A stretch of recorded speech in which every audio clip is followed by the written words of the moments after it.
కష్టానికి తగిన ఫలితము. అది ఒక రాత్రి. చంద్రుడు పండు వెన్నెల్ని కురిపిస్తున్నాడు. ఆకాశంలో నక్షత్రాలు మినుకు మినుకుమని మెరుస్తున్నాయి.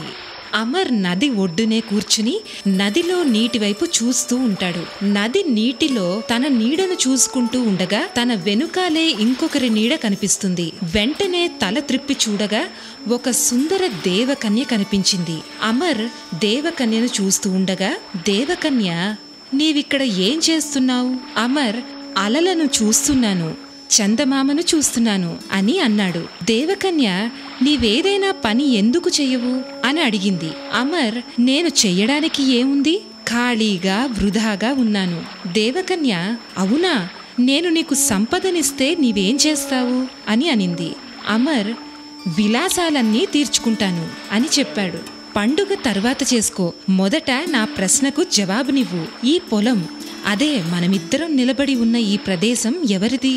దానికి ఇది నాది అన్నాడు. ఈ భూమిలో సంపద దాచిపెట్టబడింది, తవ్వి వెలికి తీస్తే సంపద నీదే అని దేవకన్య అదృశ్యమైంది. మరుసటి రోజు నుండి అమర్ పొలంలో గుంతల్ని తవ్వడం ప్రారంభించాడు.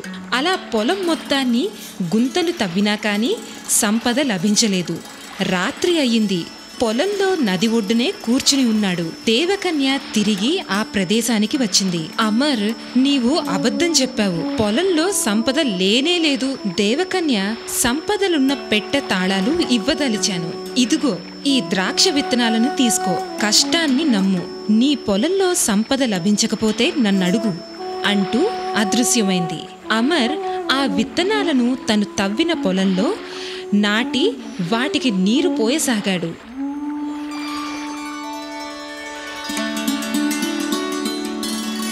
కొన్ని రోజుల్లో అవి పెరగసాగాయి. వెదురు బొంగుల్ని ఆదరంగా ఉంచి అవి పైకి పాకడానికి నెలవు చేశాడు. అలా పెరిగి పెద్దవై కొద్ది రోజుల్లో ద్రాక్ష గుత్తులు విరగకాశాయి. అందరికీ ఆ విషయం తెలిసిపోయింది. అమర్ తోటలోని ద్రాక్ష పళ్ళు రుచికరమైనవి. వ్యాపారస్తులు వచ్చి చాలా డబ్బులు ఇచ్చి ద్రాక్ష పళ్లను కొనుక్కున్నారు. అమర్ ఆ రోజు చాలా సంతోషంగా ఉన్నాడు. ఆ రాత్రి తిరిగి దేవకన్య వచ్చింది.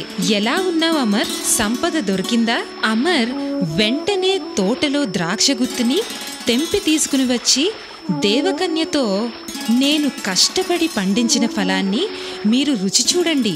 రుచి చూసిన దేవకన్య సంతోషపడి ఇంకెప్పుడు పని లేదని చెప్పవద్దు అని అదృశ్యమైంది.